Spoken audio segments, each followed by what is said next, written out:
Ce vendredi 22 septembre, Le Parisien a dévoilé une grande enquête concernant Jean-Jacques Goldman. Une enquête qui dévoile la face cachée du chanteur, et rapporte qu'il a même une fois refusé de s'entretenir avec Simone Signoret au sujet de son demi-frère. Il suffira d'un signe, un matin. C'est avec ces paroles et l'air de cette chanson, qu'en 1981, les Françaises et les Français ont découvert pour la première fois Jean-Jacques Goldman. Une première chanson qui a été suivie par des dizaines d'autres. Au cours des années 80 et jusqu'aux années 2000, le chanteur est devenu l'une des figures les plus importantes de la chanson française, grâce à ses nombreux titres cultes, comme Quand la musique est bonne, Je te donne, ainsi que Là-bas. Malgré son départ à la retraite en 2016, l'artiste est toujours très bien placé dans le classement des personnalités préférées des Français. Une popularité qu'il doit aussi aux chansons qu'il a écrites pour nombre de ses camarades, comme Johnny Hallyday ou Céline Dion, ainsi qu'à sa participation au Restos du Cœur.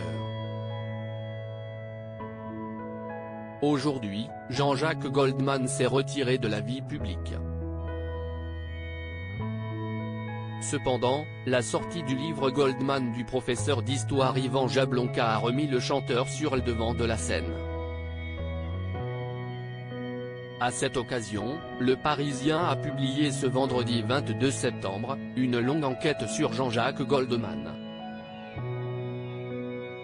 Une enquête qui met en lumière son côté plus sombre.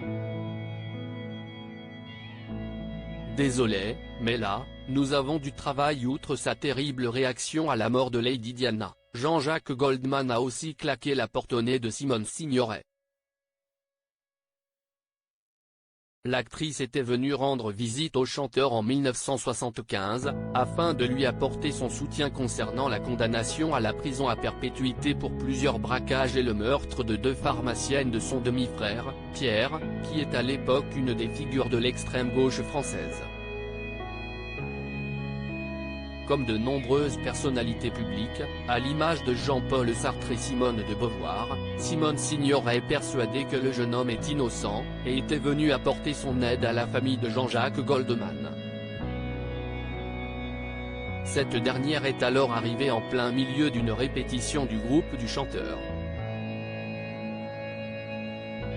Jean Beneder, membre de ce groupe, révèle que ce dernier lui a dit « Désolé, mais là, nous avons du travail ». Une réaction particulièrement froide de la part de l'artiste, qui, toujours d'après son camarade, avait reconnu l'actrice. Mais apparemment, il y a un temps pour tout.